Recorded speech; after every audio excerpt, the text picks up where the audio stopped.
Yo, what's up guys? Welcome back to my channel. And today, pag-uusapan natin ang isa sa pinakamalaking update sa Cross ecosystem, ang Mainnet 2.0 at ang halving rewards.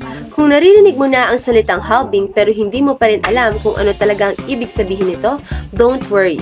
Sa video na ito, gagawin nating simple at madaling maintindihan. Tara, let's get started. So ano nga ba ang halving? Sa madaling salita, ang halving ay isang mechanism kung saan binabawasan ang rewards na nade-distribute sa network sa paglipas ng panahon. Hindi ito dahil may problema ang project. Sa halip, bahagi ito ng design para mas maayos na ma-manage ang supply ng token at suportahan ang long-term sustainability ng ecosystem. Bakit ito mahalaga? Kapag mas kontrolado ang paglabas ng bagong tokens, mas nagiging balanse ang supply sa network. Ang goal nito ay hindi lang para sa present, kundi para rin sa future ng ecosystem.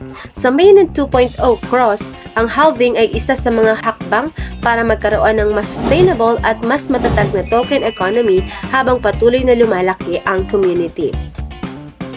Kung creator ka o holder ng Cross, mahalagang maintindihan ang update na ito.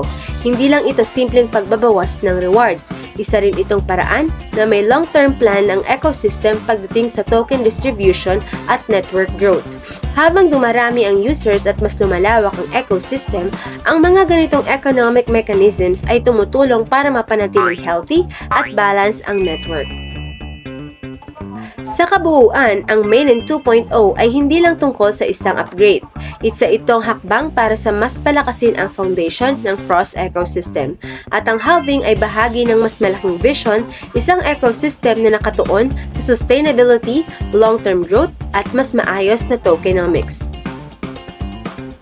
And that's it guys. That is a quick explanation of Cross Mainnet 2.0, ang halving rewards. Sana mas naging malinaw kung bakit mahalaga ang update na ito at kung paano ito nakakatulong sa long-term future ng ecosystem. If gusto nyo pa ng mga cross updates, crypto explainers, and Web3 content, don't forget to like, comment, and subscribe. Comment down below, ano ang gusto mong i-explain natin tungkol sa cross ecosystem. Thank you for watching!